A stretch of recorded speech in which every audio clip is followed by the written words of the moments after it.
Magandang araw, Malacanang Press Corps. Ipinakaloob ni Pangulong Ferdinand R. Marcos Jr. ngayong araw ang mahigit 3 million pesos loan packages sa siyam na tourism-related micro, small, and medium-sized enterprises o MSMEs mula sa National Capital Region at Calabarzon sa ilalim ng Turismo Ascenso Loan Program. Ang nasabing program ay bunga ng pagtutulungan ng Department of Tourism at Department of Trade and Industry, katuwang ang Small Business Corporation. Sa kanyang speech kaninang umaga, binigyan diin ni Pangulong Marcos Jr. na layunin ng programa na gawing mas abot kamay ang puhunan ng mga MSMEs sa turismo. Layunin din ng programa na mapalago ang MSMEs sa bansa, mapahusay ang kalidad ng serbisyo upang maipakita ang Filipino hospitality at makapagbigay ng mas magandang kinabukasan sa pamilya at komunidad. Ipinag-utos naman ni Pangulong Marcos Jr. sa DOT, DTI at SB Corp na ipakalat ang Turismo Ascenso Loan Program sa iba pang bahagi ng bansa, gawing simple ang proseso at siguraduhing maraming MSMEs ang makikinabang dito, lalo na sa mga malalayong lugar. Pinasalamatan naman ni Pangulong Marcos Jr. ang mga tourism workers at stakeholders, lokal na komunidad at ang industriya na sa sining ng kanilang di matatawarang ambag upang mas lalo pang makilala ang industriya ng turismo sa bansa. Formal nang nanumpa kaninang umaga sa Malacanang bilang bagong Secretary ng Department of Public Works and Highways o DPWH si dating Transportation Secretary Vince Dizon. Pinangunahan ni President Ferdinand R. Marcos Jr. ang oath-taking. Ayon kay Pangulong Marcos Jr., handa sa Secretary Dizon na pangunahan ang DPWH at gawin ang mga bagay na dapat gawin sa departamento matapos ang kanyang very good job sa Department of Transportation. Itinalaga at nanumpa rin sa Pangulo si Undersecretary Giovanni Lopez bilang bagong Acting Secretary ng Department of Transportation. Simula na rin ngayong araw ang panunungkulan ni Secretary Dizon sa DPWH ilang araw matapos na tanggapin ni Pangulong Marcos Jr. ang resignation ni dating DPWH Secretary Manny Bonoan. Paliwanag ng Pangulo, inako ni Secretary Bonoan ang pananagutan sa DPWH alinsunod sa Principle of Command Responsibility. Binigyan diin ni Secretary Bonoan na nangyari ang mga problema sa DPWH sa ilalim ng kanyang panunungkulan kaya minarapat niyang bumaba sa pwesto. Kaugnay nito, nagtalaga rin ang Pangulo ng isang independent commission na inatasang pangunahan ng investigasyon sa mga maanumalyang flood control projects sa bansa. Binigyan diin ni Pangulong Marcos Jr. ang importansya na ma-improve ang overall operations at management ng DPWH sa gitna ng mga maanumalyang flood control projects. Ipinag-utos din ni Pangulong Marcos Jr. kay Secretary Dizon na siguraduhin hindi na makakabalik ang mga ghost projects at paalalahanan ang mga opisyal at kawani ng ahensya na isabuhay ang katapatan, integridad at pagiging bukas sa kanilang mga gawain at tungkulin. Ngayong araw ay makakasama natin si DPWH Secretary Vince Dizon upang bigyan tayo ng update sa ahensya. Good morning, Secretary Vince. Magandang umaga, Yusek Claire. Magandang umaga sa Malacanang Press Corps. Unang-una, bago ko tumanggap ng mga tanong, siguro importante kang balikan natin yung mga nangyari nitong mga nakaraang linggo matapos nung napaka-emotional na sona ng ating Pangulo kung saan in-express niya ang kanyang hindi lang frustration, hindi lang disappointment, kundi galit dito sa na-discover niyang mga talagang napaka sasama at napaka substandard at minsan wala pang mga project ng DPWH, lalong-lalo na sa pagkontrol ng mga pagbaha. Alam nyo, nung ilang linggo, nakasama ko po si Pangulo sa Kalumpit, Bulacan. Pinuntahan namin ang dalawang barangay doon, yung Barangay Bulusan at Barangay Prances. Doon po, nakita mismo namin ang ating mahal na Pangulo yung substandard at incomplete na flood control projects. Kung maaalala ninyo, meron pa doon sa Barangay Frances ata o sa Bulusan. Dinakma ni Pangulo yung konkreto at sa kamay lang niya, halos nadurog yung konkreto, no? Na pinakita niya. At talagang nakakagalit, no, yung experience na yun. At nakita ko first hand yung galit ng Pangulo dito sa mga ginawang mga proyektong to. Pero alam niyo po, higit pa dun sa galit niya sa mga nakita nating mga facility na substandard. Na klarong-klaro, wala nang kailangang investigasyon doon. Kitang-kita mo pa lang, sa mata pa lang. Maramdaman mo pa lang sa kamay mo na talagang substandard. More than that, I think ang pinaka ginalit ng Pangulo, nung kinausap po namin yung mga kababayan natin na nakatira sa Bulusan at sa Frances, sa Kalumpit, Bulacan. Alam nyo, yung mga tao po doon, ang sabi nila sa Pangulo, Sir, kayo pa lang ang kauna-unahang national government official na nagpunta dito sa amin. Pero ito pong pagbaha, araw-araw po ito sa amin. Hindi po ito pagtag-ulan lang. Ito po ay daily life na namin, siguro mahigit kalahati ng taon. Ganun ang buhay namin. Sabi ng mga tao sa amin po ni Pangulong Marcos nung nandun kami. At doon ko talaga halos hindi ko na humapinta yung mukha ng ating Pangulo dahil yung sakit ng loob niya, nakita ko po at naramdaman ko nung nakausap niya yung mga kababayan natin doon. Alam niyo yung mga water line doon, nakikita mo na eh. Minsan naabot ng 5 feet eh. No, yung water line, no? At nakikita mo na talagang doon na. Ibig sabihin, tataas baba na lang ang baha doon. Hindi question na may baha o wala. Ang question doon, gaano kataas ang baha. Kaya po nakakalungkot po talaga at nakakagalit itong mga nangyaring ito. Kaya nga po tingin ko, simula noon, talagang inikot ng Pangulong maraming mga proyekto. At yun, nakita po natin, no? After every inspection, the President got angrier and angrier. No, doon pong nasa Baguio siya, halimbawa, nung kasama po niya si Baguio Mayor Benji Magalong. Yung sinabi niya, ito, daang-daang milyon to. Pero wala to, tinapon lang sa ilog yung pondong ito. Kasi useless itong proyektong to, sabi ng ating Pangulo. Kaya po talaga, tingin ko, umabot na sa punto na talagang yung galit ng ating Pangulo, kailangan, ang sabi niya ay kailangan mag-translate na into concrete action. Kailangan itong galit, itong sakit na nararamdaman, hindi lamang ng ating Pangulo, kundi ng lahat ng mga kababayan natin. Dahil dito sa mga nangyari sa DPWH. At yung hirap na dinaranas ng mga kababayan natin, kailangan gawa na ng konkretong aksyon. So, nandito po ako ngayon, para sabihin sa inyo kung ano ang mga direktiba ng ating Pangulo na akin pong i-execute immediately sa mga susunod na araw. Unang-una po, ang unang-una ko pong order na ilalabas ay ang pag-order ng courtesy resignations top to bottom. USEC, ASEC, Division Head, Regional Director, hanggang District Engineer ng buong bansa. Yan po ang unang-unang order na gustong ipagabas ng ating Pangulo.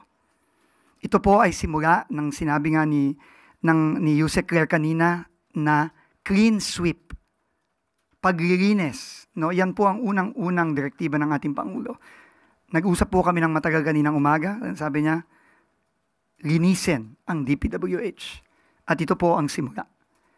Pagkatapos po nito, tayo magko-conduct ng napakamasusing review ng lahat ng mga personnel Ako po'y naniniwala na maraming mabubuti at magagaling na kawani ang DPWH. Ang utos ng ating Pangulo, hanapin sila at sila ang ilagay sa mga sensitibo at importanteng posisyon. Hindi po magkakaroon ng ganitong klaseng mga proyekto kung walang kakuntsaba sa loob ng DPWH. Kapag ang isa pong project ay guni-guni, ika nga ng ating Pangulo, o ghost project, hindi po pwedeng walang tao sa DPWH na nag-sign off sa mga proyektong yan. Dahil po, lalo na yung isang proyekto, halimbawa, yung pinuntahan ng ating Pangulo sa Bulacan, yung non-existent project, pinakita pa po ng ating Pangulo yung mga resibo na ibinayad sa kontraktor. Paano po nabayaran ang isang proyekto na wala namang nagguni-guni lang, na wala naman talaga? Meron po sa DPWH na nagpabayad doon. Ang utos ng ating Pangulo, hanapin yung mga yun. At tanggalin sa pwesto at kasuhan. Yun po ang unang gagawin natin sa mga susunod na araw, susunod na linggo. Hindi po ito madali para sa isang tao tulad ko na matagal na nagtrabaho sa gobyerno. Pero kailangan po siyang gawin. Dahil nakita po ng ating Pangulo, nakita natin lahat ang mga nangyari dito sa ahensyang ito. So yun po ang unang-una. Ikalawa po, itong mga ghost project at substandard project, kinlear ko na rin po sa ating Pangulo na ang mga kontraktor nitong mga ghost project na ito, unang-una, mag-i-impose po ako ng lifetime blacklisting, ban, immediately. Kapag ang isang project ng isang kontraktor ay ghost o napatunayang substandard, wala na po itong proseso, wala nang investigasyon, automatic po blacklisted for life ang kontraktor na yan. At syempre, may kaakibat din pong kaso yan. At lahat po ng ating makukuha ay ipapasa natin sa independent commission na itatayo po ng ating Pangulo. Sila po ang mag-iimbestiga at magfa-file ng mga karampatang mga kaso laban sa mga kawani ng DPWH, sa mga kontraktor, at sa iba pang mga kasama dito sa mga project na talaga nga namang tinapon na lang sa ilog para po gamitin ko lang ang salita ng ating Pangulo. Alam niyo po, ikinabas po ng ating Pangulo yung isumbong sa Pangulo website. At sa loob lamang po ng ilang linggo, libo-libo na po ang nagsumbong sa ating Pangulo. At hindi po natin pwedeng talikuran itong mga sumbong na ito. Kaya kailangan po, isa-isahin po yan, i-check, i-verify. Kapag po yan ay ghost, automatic po yan. Kung ang mga proseso po ngayon sa DPWH hindi nag-aalaw para sa automatic at meron pang mga proseso kahit ghost na yung proyekto, babaguhin po natin ang mga prosesong yan. Hindi na po natin kailangan mag-imbestiga kung ang project ay ghost. Si Attorney Claire po ay tumatango dahil abogada po siya. Hindi na po kailangan yon. Kita mo na ghost Mag-iimbestiga pa ba tayo? Finally po, isa sa mga gagawin po natin immediately, nakausap ko na rin po ang ating Pangulo at si Secretary Chris Roque ng DTI.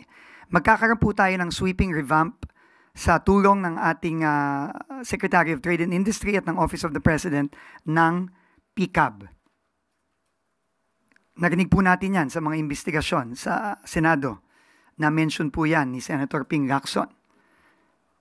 Kasama din po yan dito sa napakalaking web ng kadahilanan dito sa mga napakasamang mga proyekto na ginamit ang pondo ng bayan at dahilan kung bakit hirap na hirap po ang ating mga kababayan. Hindi lamang sa Bulacan, hindi lamang sa Metro Manila, kundi all over the country. So yan po ang tatlong unang-una nating gagawin sa mga susunod na araw. Uulitin ko po, ang utos po ng ating Pangulo ay mag-clean house. Linisin ang ahensya. Pero, hindi lang po yon ang direktiba ng Pangulo at hindi lang po yon ang ating magiging trabaho sa DPWH. Kailangan din nating immediately ni-address ang mga napakabigat na problema natin sa pagbaha. Hindi po ako makapaniwala dun sa mga nakita nating lahat na images at video sa Quezon City, sa Maynila at sa iba pang parte ng Metro Manila nitong mga nakaraang araw. Ngayon nga po ako nakakita ng ganun. Doon po sa EDSA Corner Mother Ignacia. Ngayon nga po ako nakakita ng ganun. Nakita ko po yung post ni Mayor Vico Soto, yung sa Katipunan, sa Ateneo. Ngayon nga po, may dahilan po yan. At ang dahilan po yan ay build up ng dekada, hindi lang taon. Dekada po yan ng neglect, dekada po yan ng maling mga proyekto, dekada po yan ng korupsyon. Dekada na po yan. Kailangan po nating i-address yan right away. Hindi po madali ito. No? Hindi po, wala pong milagro dito. Walang silver bullet, walang bukas, ayos na ito lahat. This will take time. Because it has taken decades for this to build up like this. But we have to start somewhere. Sabi ng ating Pangulo, mag-umpisa na tayo. Tama na. Enough is enough, sabi ng ating Pangulo. Yun po ang ating gagawin. Kaya sa mga susunod din pong araw, ako po ay makikipag-meeting sa lahat ng iba't ibang ahensya ng gobyerno, tulad ng MMDA, sa lahat ng LGUs ng Maynila at ng mga key regions na tinatamaan ng baha ngayon, tulad ng Bulacan at iba pang mga probinsya. At makikipag-usap din tayo sa private sector. Lalo na, kung naaalala niyo po, si Mr. Ramon Ang po mismo, ang may-ari at presidente ng San Miguel, nag-offer po siya. Kailangan po nating humingi ng tulong sa pribadong sektor. Hindi to, massive effort po ito. Itong pag-aayos ng baha, short term, hindi po ito pwedeng tingi-tingi. Hindi po pwede ito ng isang araw, 2 araw, 3 araw na paglilinis ng estero. Hindi po pwede yan. Dekada na po itong nag-pile up. Ito po ay massive effort. Unprecedented. And hindi po kaya ito ng national government lang. Kailangan natin ng local government, kailangan natin ng pribadong sektor. Yan po ang sabi ng ating Pangulo kanina sa akin, mobilize this massive effort involving all sectors of society, including the private sector. Kailangan po maayos natin ito. Hindi ko po matatanggap at hindi po matatanggap ng ating Pangulo na manunood na lang po tayong lahat sa TV habang ang mga kababayan natin ay nagduro sa araw-araw. It is unacceptable. I'm sure there is a solution to this. We just have to find it and we just have to do everything we can with the help of everybody to solve it. It's not going to solve everything. Hindi po magic to na mawawala na lang ang baha sa susunod na buwan. Pero, kailangan mag-umpisa na tayo. At kailangan ayusin na natin to ngayon. Uulitin ko po ang sinabi ng ating Pangulo. Enough is enough. Kailangan na po nating ayusin to. Once and for all, it will start from within DPWH. It will start with the independent commission that the President will create in the next few days or weeks. It will start with a massive effort from everybody. Government, national government, LGU, private sector, everyone. At tingin ko naman po, under the leadership of our President, magagampasan din po natin ito. Maraming salamat po. I'm ready to take questions. Unang tanong mula po kay Clisel Pardilla, PTV.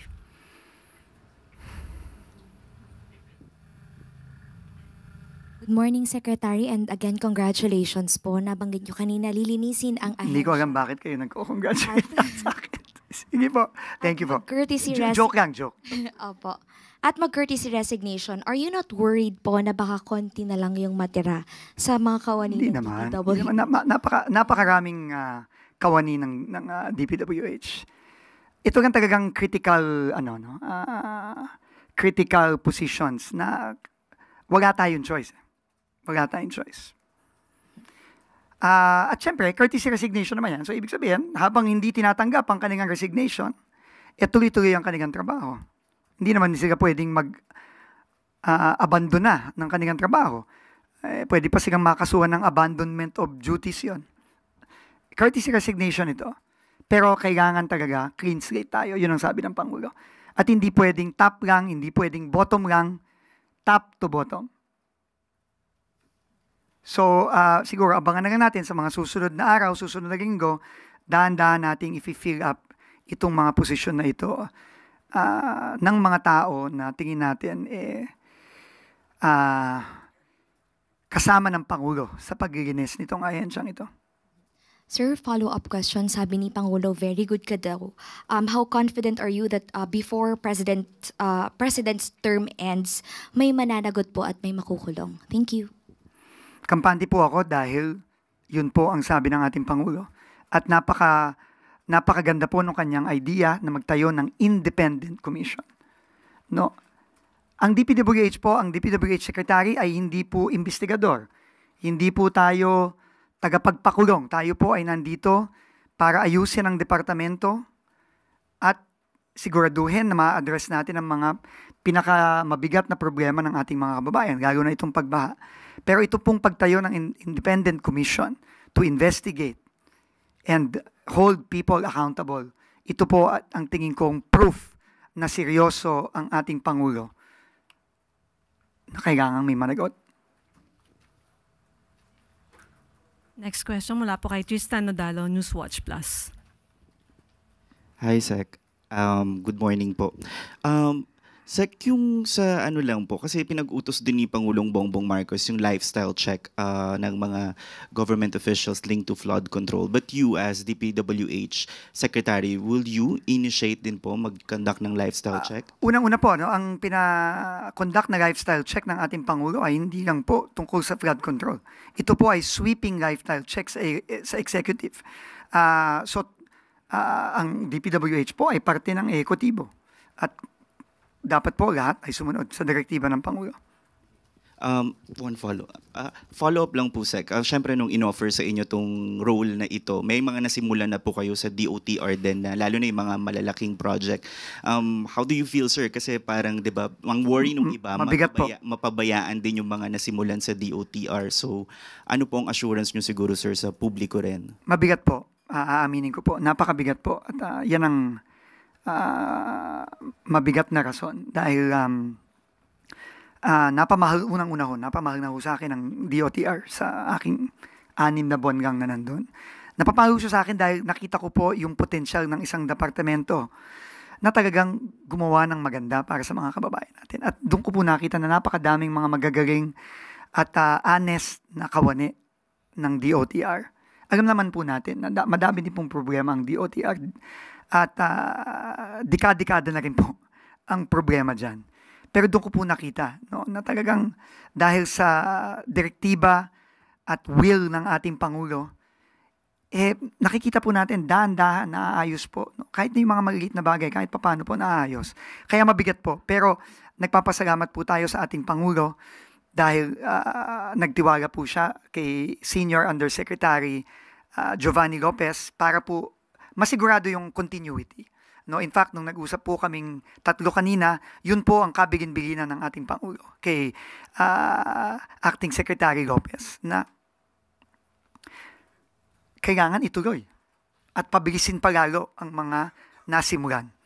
So, ay malungkot po ako at mabigat sa kalooban ko, pero kampante po ako dahil po nandyan po si Acting Secretary Giovanni Lopez at nandyan din po wala pong magbabago sa mga kawani ng DOTR ang mga USEX po, ang mga ASEX, nandyan po, dahil po ang dami po talagang kailangan gawin. At madami pa ang kailangan tapusin at kailangan ayusin. Sunod na tanong mula kay Sam Medinilla, Business Mirror. Good morning, sir. Will you review the implementation of other projects of DPWH, including the flagship infrastructures of the Marcos administration? Opo, kailangan po lahat. Pero kailangan po tayo mag-prioritize. No? At ang priority natin ngayon is kailangan po nating reviewin itong mga proyekto na nasa staring us in the face. Ika nga, and talagang is causing so much pain sa ating mga kababayan araw-araw. Every time po umuulan, hindi lang natin alam, pero grabe po ang hirap ng mga kababayan natin. You can just imagine yung buhay ng mga taga-Bulusan, taga-Prances, dyan sa Bulacan. You can just imagine yung mga commuter natin na wala nang mapuntahan eh. Kahit MRT nga, binahan nung isang araw kasi yung mga drainage hindi na lumulusod eh. Bumabalik na yung tubig pa itaas eh. Kasi puno na sa ilalim eh. Puno na sa kalye. Hindi tayo pwedeng manood na lang dito. Hindi pwede. Yun po ang sabi ng Pangulo sa akin kanina.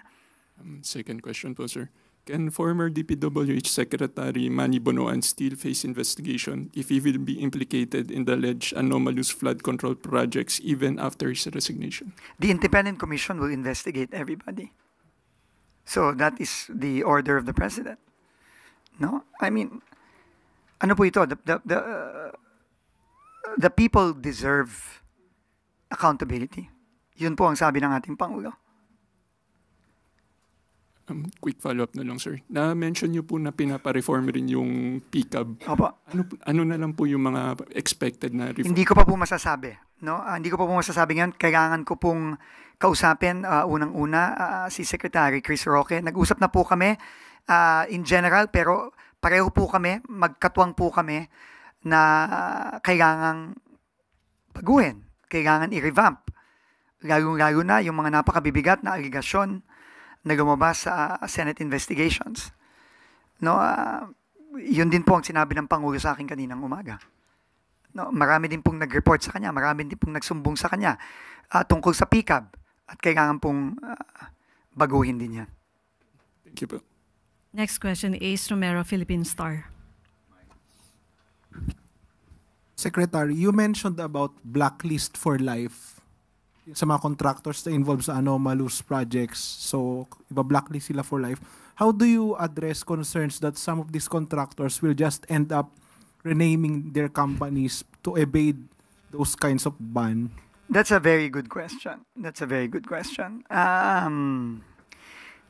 We just have to be very vigilant. Kailangan bantayan natin yan. At kasama na rin yan sa pag-review ng PCAB. Kasi po ang PCAB ang nag-certify, ang nag-accredit, ang nagsasabi ito AA, AAA, A, quadruple A. Pero nakita naman natin, may isang contractor, quadruple A, pero 250,000 lang ang paid up capital. Parang medyo imposible naman po ata yun. So kailangan to lahat ayusin. Lahat to kailangan baguhin. So we have to be vigilant, and we have to ensure that we are able to place long-term structural safety nets para hindi na pwedeng gawin to ulit. Dekada na to, hindi to taon ang binibilang dito, dekada to. Na ganyan. So ano to, kailangan talaga sweeping. Sabi nga ni Pangulo, sweeping. Lahat. Yun ang sabi niya. So, of course, this will involve looking at records, owners, mga ganon, Secretary. Of course. So, ibig sabihin, Secretary, ang mabablacklist, hindi lang yung company. Ibig sabihin, you will also look into names, owners. Kasama yan sa mga gagawin natin. Kasama yan sa mga gagawin. At again, ang Independent Commission ay napaka-importante kasi siya ang magiging in charge to hold people to account. Ang DPWH po ay magko-cooperate sa Independent Commission. Pero ang Independent Commission po ang talagang mag-iimbestiga at pag may ebidensya, magfa-file ng mga karampatang kaso laban sa mga kumpanya, individual na kailangang panagutin. Salamat. Sunod na tanong mula kay Alvin Baltasar, Radyo Pilipinas. Secretary, good morning po and good luck po doon sa... Mas maganda yun. Thank you. Salamat po. Secretary, ano po ang plano natin doon sa mga substandard na nadiskubre and madidiskubre pang mga proyekto? Hindi po siguro natin maiwasan na ayusin. Siyempre po. At magre-request po ba tayo ng additional allocation tungkol dito? Hindi ko pa po alam, no? In fact, wala pa akong alam sa budget ng DPWH kung ano ang pwedeng gawin at hindi pwedeng gawin. Pero kailangan ayusin ang mga substandard at nasirang mga proyekto. Secretary, isa pang tanong. Gaano po kalaki ang problema ng DPWH as far as public trust is concerned? Napakalaki. At paano natin ibabalik yung tiwala ng publiko? Dahan-dahan. Dahan-dahan. Hindi mabilis ito. Hindi ito matatapos ng ilang buwan, ilang taon, dekada to. Dekada itong dinatnan natin dito. So, slowly, pero mababa talaga. I mean, do you blame people? Can we blame people? We cannot. But we have to just start somewhere. And it starts with accountability. It starts with cleansing the organization within. That will be my top priority. Cleansing within. And then, start fixing what is broken. Ang problema kasi natin, yung pwede-pwede na, yun ang problema eh. Yun ang problema eh. Gagawa ka ng flood control, pwede na yan, dapat 10 inches, 12 inches, or 8 inches yung kapal. Pwede na yung 4. Tapos, kung pwede na yung 4, later on, pwede na yung 3 inches. After nun, pwede na yung 2. Yun ang problema. Or, pwedeng wala na lang. Ganun na kalala eh. Umabot na sa ganun eh. Hindi na pwede yung pwede na ngayon. Natawa ko, yung daughter ko, pinakita sa akin yung sa TikTok, yung flood control in Japan, flood control in Singapore, flood control in Europe, ganun, Germany, ganun. Tapos flood control in the Philippines, tapos pinakita kotse. I mean, that is the manifestation of the distrust. And can you blame people for that? You cannot. So, matagal na proseso to. Pero dahan-dahan po, dahan-dahan.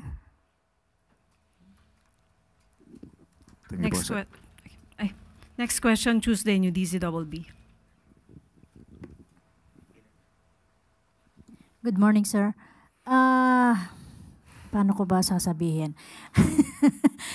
Sec Vince, alam naman natin na mahirap, mabigat yung responsibilidad sa DPWH. Ano po ang nag-udyok sa inyo para tanggapin yung alok ni Presidente? Gayong alam nyo naman na mahihirapan kayo sa pagsasaayos dito kanyo. Mahirap sagutin yung tanong mo. Pero alam mo, sa tagal ko na sa gobyerno, in and out of government, if the President calls you, you have to answer the call. Kasi para sa bansa to eh. If the President calls you to serve, you serve. Yun na lang siguro ang masasabi ko doon. Binibigyan nyo ba yung sarili nyo ng panahon o gaano katagal na at least may maipakita kayo kay Presidente na accomplishment in the following months or bago matapos ang taon kaya na mayroon ka nang maipakita sa presidente? Pipigitin po natin. Pero very clear po yung marching orders ng presidente. Very clear yung mga kailangan natin gawin. And kailangan lang natin gawin yung trabaho natin. Ganun nga kasimple. Kailangan natin gawin yung trabaho natin. So, it's not about accomplishments. It's about just getting the job done. And the president has given his marching orders, and we will do everything we can to get the job done. May mga, last question sir, may mga nag-suggest, Sec Vince, na isama nyo sa first order of business daw ninyo yung perpetual disqualification ng lisensya ng mga contractor. Will that be possible? Yun po ang gagawin natin. Yun po ang gagawin natin. Pwede din po yun. Apart from yung blacklisting, pati yung lisensya, pwede din po yun. Yun po ay kailangan natin, kaya kailangan po talaga natin maripaso at marevamp itong PICAB. Kasi yan po ang body na gumagawa niyang lahat. No? So, sa mga susunod na araw po, makikipag-usap po tayo kay Secretary Chris Roque. Pareho po kami ng natanggap na order galing sa ating Pangulo. At kasama po yan sa mga gagawin natin. No? Mag-uumpisa po tayo sa blacklisting, disqualification, kasi yan po ay pwedeng gawin ng DPWH lang. Pero yung pagtatanggal ng lisensya at perpetual, kung ako po, since nasanay na rin naman po ako nagtanggal ng mga lisensya ng mga driver, siguro magtatanggal tayo ng lisensya ng mga contractor. Thank you, sir. Thank you po. Sunod na tanong mula kay Ivy Reyes, Bilyonaryo. Okay ka na? Okay. Rich Van Quevedo. Good morning, sir. My question is in two parts, but I'll be very brief. What is, in comparison, sir, with your appointment as DOTR Secretary and now with the DPWH, is there a difference in the gravity of which the President's directives that is given to you? Medyo. Medyo malaki ang diferensya. Dahil mabigat itong kinaharap ng departamentong binigyan sa ating assignment ni Pangulo. Mabigat. At magagaman ko in the next few days kung gaano kabigat. Yes, sir. You're saying na po with this is coming as in the spirit of parang bayanihan na po itong next na gagawin nyo moving forward with the DPWH. In the next actions po that will be undertaken by the department, to what extent po yung possibility ng PPP? Importante ang PPP. No, si Pangulong Marcos, yan ang laging sinasabi. Kailangan natin ang pribadong sektor. Kailangan talaga natin. And nagpapasalamat nga tayo sa lahat ng mga nag-volunteer na tumulong. No? At siga'y kakausapin talaga natin kasi kailangan natin ang tulong nila. Hindi kaya to ng DPWH. Massive masyado ang kailangan gawin. At we will need the private sector here. And I want to thank everyone from the private sector in advance because I know that they will all heed the President's call for bayanihan dito. Lalo na dito sa pagbabaha sa mga key cities natin tulad ng Metro Manila, mga provinces natin tulad ng Bulacan. Question na lang, sir. Do you have a schedule na po ba in terms of meeting with this yung mga nagpe-presenta na po? Or wala pa po. Siguro sa mga susunod na araw. Ano po yan? Top sa ating agenda yan. No? Pagkatapos nitong turnover natin sa DPWH. Thank you, sir. Salamat. Sunod na tanong mula kay Raquel Bayan, Radyo Pilipinas. Sir, balikan ko lang po yung courtesy resignation. Paano po, sir, kung yung mga talagang sangkot po sa anomaly, kabilang doon sila sa mga... Tanggal sila? Opo, yes, sir. And paano po yung assurance natin sa public na mahabol pa rin natin sila? Tanggal sila. At kung may kung may ebidensya, I'm sure ang Independent Commission will do its job. Do you have a time frame in mind, sir, kung kailan po natin balak kumpletuhin itong pagpapalit ng mga officials sa DPWH para lang po ma-ensure yung continuity ng DPWH operation? Pipigitin natin within 30 days, maximum 60 days. Thank you, sir. Last two questions mula kay Maricel Halili. Hi, Sec. Magandang tanghali po. Sec, you mentioned about lifetime blacklisting. Meron na po ba tayong pwedeng masampulan or inaay na pwedeng masampulan as early as now, considering na nakita niyo po what happened in Bulacan, then there's Cannon Road, tsaka yung iba pang mga areas? Yun po ang plano natin. No, yun po ang plano natin. Kagaya nga ng sinabi ko kanina, kung ghost project yan, hindi ka na kailangan mag-imbestiga, hindi na kailangan mag-convene ng komite, hindi ka na kailangan USICLAR, ang tawag doon? Prima facie evidence ba ang tawag doon? Sa mga susunod na araw, gagawin po natin. So safe to say, sir, nakasama na yung mga contractor nitong Bulacan at saka doon sa Cannon Road sa kasama sa mga mabablacklist? Opo. Okay. Sir, last na lang. Former Secretary Bonoan admitted na hindi niya agad nalaman yung nangyayari doon sa DPWH. How can we prevent this? Kasi parang may nabanggit na mga threshold per level na hindi umaabot sa kanya kapag ka mga maliliit lamang na project. Pag-aaralan po natin. Pero in the next few days po, meron po akong dalawang magapit ako na kukonsultahin. Si former DPWH Secretary Ping De Jesus at si former DPWH Secretary Babe Singson. At pati na rin si former DPWH Secretary Mark Villar.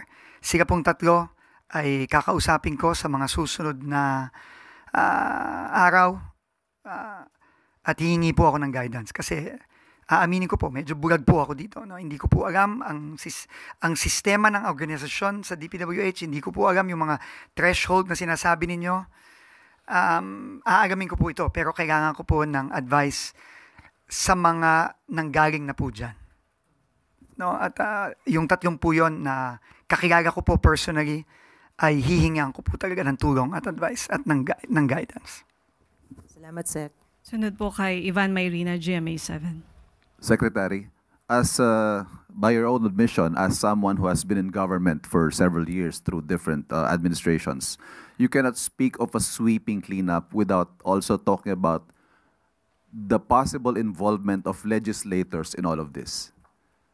Sa pag-uusap po ninyo ng Pangulo, meron ba siyang instruction sa inyo how the DPWH under your leadership should now be dealing with legislators? Lalo na po sa usapin ngayon ng budget. Alam niyo po, simple naman po very clear ang sinabi ng ating Pangulo nung SONA. Kung ang budget ay hindi naaakma sa mga tamang programa ng gobyerno, ito po ay ibabalik niya. Kahit na mag-reenact pa ng budget for 2026. Hindi po siya pipirma ng budget na hindi naaayon sa tamang mga programa ng gobyerno. So, yun po ang instruction niya sa lahat ng kawani ng kabinete. Kasama na rin po ako doon. Doon po sa pagpapanagot sa mga flood control projects na ito na maanomalya, may specific instructions po ba ang Pangulo na, for example, meron ho tayo mga congressman na kung hindi man sila ang mismong contractor ay konektado sa mga contractor. Ang sabi po ng Pangulo, DPWH needs to fully cooperate with the Independent Commission. Yun po ang gagawin natin. Yun po ang gagawin natin dito. Wala po tayong itatago, lahat po ay ipapasa natin sa Independent Commission. Finally, itong ginagawang cleanup ng DPWH, where will this put the legacy projects of the administration?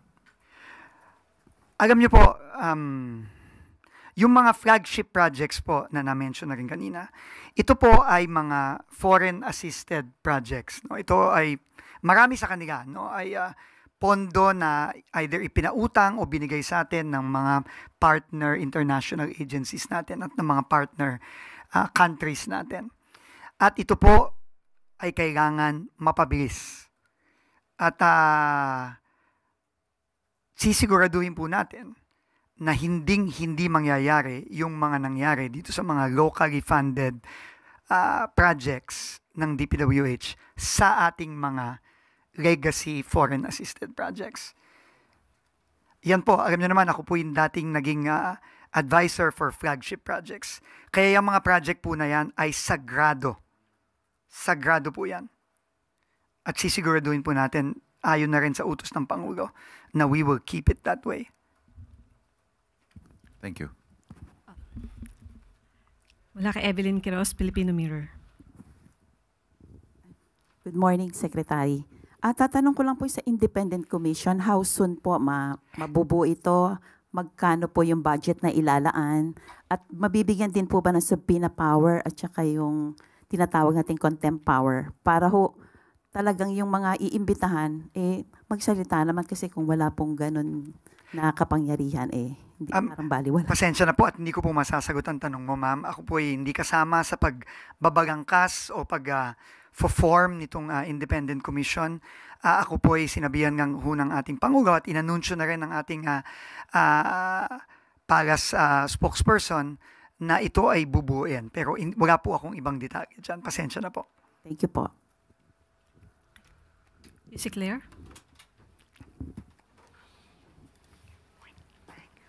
Maraming salamat, Sec. Vince, at good luck. That's okay. Thank you. Thank you. Thank you so much, everyone. Thank you. I'll come back soon. So, mukhang okay na po ba tayo? O meron pa po kayong katanungan sa akin? Mukhang wala na. Ann Soberano, Bombo Radio. Yusek, reaction lang po ng Malacanang kasi recently may mga ibinunyag ang ilang mga congressman regarding po sa 2026 National Expenditure Program. May anomalya po daw. So ano po yung may instruction po ba dito si Pangulo o anong tugon dito ng Malacanang? Unang-una, wag muna po tayo maging judgmental agad, di ba?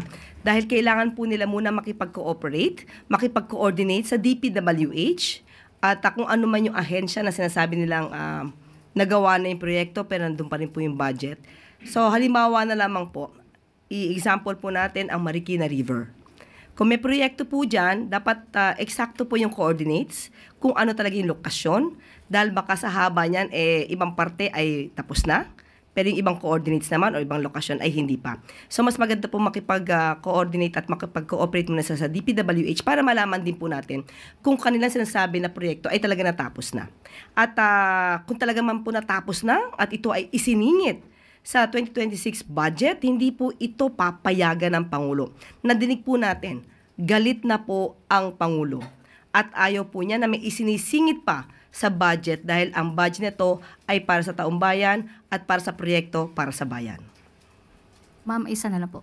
Hindi po pa, ma'am, i-consider din ng Pangulo na sisilipin din ang Department of Budget and Management na siyang gumawa po ng National Expenditure Program? Opo, nakausap po natin ang DBM at sinabi po nila yan po ay ibinibigay sa kanila lamang na proyekto at may mga pagkakataon po na kapag binigay po niyan at naaral, at nakikita po nila na tama naman po. Pero kung may papakita sila mga ebidensya po talaga na ito ay naisingit lamang upang gamitin pang sariling interes, kailangan mapanagot kung sino man ang naglagay nito. At yan po ay hindi papayagan ng Pangulo. Salamat, ma'am. Thank you. Sunod po, Tristan Nodalo, Newswatch Plus. Hi, Yusek. Doon lang po sa Independent Commission, how powerful is the Independent Commission and hindi po ba mag-overlap din sa, let's say, sa Ombudsman kung magsagawa din po siya ng probe sa flood control? So, paano po yung magiging distinction of this probe? Ito pong gagawing Independent Commission ay under po sa Ejecutibo, sa Executive Department. At sila po mismo ang mag-iimbestiga, lahat ng mga documents, lahat ng mga complaint ay sila ang mag-aaral at sila po ang magre-rekomenda kung dapat sampahan ng kaso. So, kung may kasama po na taga-gobyerno, definitely po papasok po ang kaso sa Ombudsman. At mahigpit po ang magiging screening sa mga magiging parte ng Independent Commission na ito because yun nga, kailangan walang bahid ng corruption din yung magiging part. Opo, at ang mga miyembro po dapat dito ay talagang independent at hindi pamumulitika ang gagawin. Alvin Baltasar, Radyo Pilipinas. Yusek, good afternoon. Yusek, may proposal si Senator Panfilo Lacson na baka pwede isama doon sa isumbong sa Pangulo, hindi lang yung mga flood control projects, kundi yung iba pang kine-question na infrastructure projects. Siguro, Yusek, kasama rito yung mga maayos na kalsada, Pero binubungkal na. Comment po ng Palas. Yes, of course. As of now, meron po naman po tayong 8888 na pwedeng i-complain ito dahil sa ngayon po, yung sumbong sa Pangulo ay concentrated po sa mga maanumalyang flood control projects. Pero kung kinakailangan po talaga ng improvement, maaari naman po itong mas maging malawak po para matugunan din yung iba mga complaints tungkol sa mga katulad ng sinasabi niyo pong sitwasyon na buo pa ang kalsada, binubungkal na para pagkakitaan. Sunod po kay Ace Romero, Philippine Star. Yusek, the President mentioned this morning na meron parang maraming mga siningit pa dun sa 2026 budget. Can you elaborate on these insertions? Most probably, ang sinasabi ng Pangulo dito ay yung nadinig na nga po patungkol na sa sinasabi na ni Representative Marcy at Representative Puno. Kung ito po ay talagang nasabing na isingit at hindi ito papayagan ng Pangulo. Kaya aaralin po at mas maganda po yung mga nagrereklamo at nakaalam ay i-coordinate po talaga sa DPWH, lalo-lalo pa sa pangunguna at pamumuno ni Secretary Vince Dizon. Pero since the NEP has been completed already and has been transmitted to Congress, so ibig sabihin na yung mga singit na yon nakalusot sa level na executive. So will the executive branch or the Malacanang will ask lawmakers to look into these insertions since lumipas to sa process ng Malacanang, nakalusot doon at nasa Congress na. Yes, kaya nga po, maganda po na nagtutulong-tulong talaga sa pag-aaral ng ganito. Total nandiyan ng Kongreso, inaalam at kaya nagkakaroon ng budget hearing para din malaman natin at ipaalam sa ekotibo na ito ay hindi dapat isama or dapat isama. Is it clear? Okay. I see Ivy. Yusek, can we have the palace to comment on Mr. Curly Discaya's statement yesterday? He said the reason why they're accused of having ghost projects is because of wrong information or locators uploaded by DPWH on the Sumbong website po. Mas maganda po mapatunayan po nila yan. Kasi kung may records po sila ng hindi maganda, sila na po ang dapat magpatunay na maganda ang kanilang trabaho. Thank you po. At para dumami pa ang makikinabang sa mura at dekalidad na bigas, ayon sa utos ni Pangulong Ferdinand R. Marcos Jr., pinalawak ng Department of Agriculture ang sakop ng benting bigas meron na para isama ang registered fisherfolk sa mga benepisyaryo nito. Maaari nang bumili ng murang bigas ang mga mangisda at fishery sector workers na nakaregister sa registry system for basic sectors of agriculture ng Department of Agriculture. Inilunsad ang benting bigas meron para sa mga mangisda program sa Navotas Fish Complex sa Metro Manila, sa Suwal Fish Port sa Pangasinan at sa Lucena Fish Port Complex sa Quezon para mailapit sa ating mga kababayan ang mura at dekalidad na bigas. Maaaring makabili ng hanggang 10 kilo ng bigas kada buwan ang mga eligible fisherfolk and fishery workers. Ipakita lamang po ninyo ang inyong RSBSA o Fisher IDs o ang valid QR code mula sa online registration system. Ayon sa pamunuan ng DA, patuloy lang ang pagpapalawak ng benting bigas meron na program ng administrasyon para maabot ng 15 million households na target nito sa 2026. Target din na ipagpatuloy ang programa hanggang sa matapos ang termino ng Pangulo sa 2028. Aabot na sa kalahating milyong Pilipino ang beneficiaries ng benting bigas at mabibili na ito sa 212 participating sites sa buong bansa. Ang lahat ng ito ay ayon sa gusto ng Pangulo na laging may laman ang hapagkainan ng bawat pamilyang Pilipino. Lalo na ang mga mangisdang walang kapagurang pumapalaot, mapakain lang ang sambay. At bago tayo magtapos, bilang pagtulong sa mga tourism frontline workers na apektado ng mga kalamidad, sa kabila ng masamang panahon, tumungo sa Baler, Aurora, si Pangulong Ferdinand R. Marcos Jr. upang pangunahan ang ceremonial distribution of training and financial assistance para sa mga eligible tourism workers.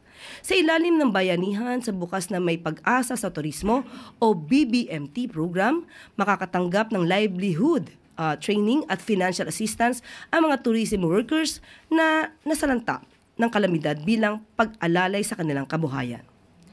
Sa pamumuno ng Department of Tourism, maaaring mag-avail ng training sa beads and artwork, bakery and pastry, fun farm tour product, development tourist reception seminar, at iba pang livelihood opportunities ang mga affected tourism workers.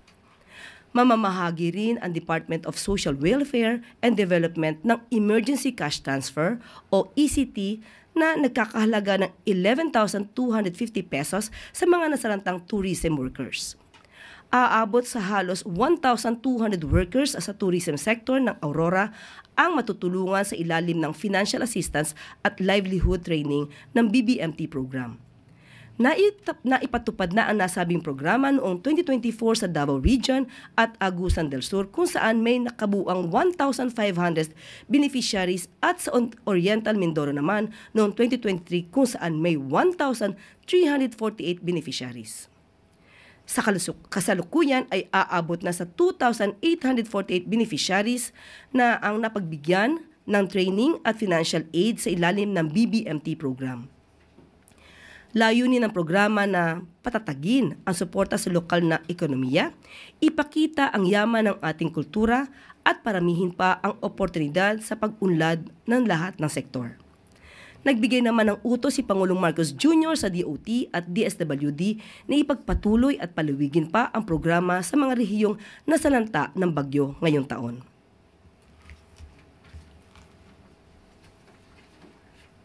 At dito na po natatapos ang ating press briefing. Maraming salamat. Magandang araw para sa bagong Pilipinas.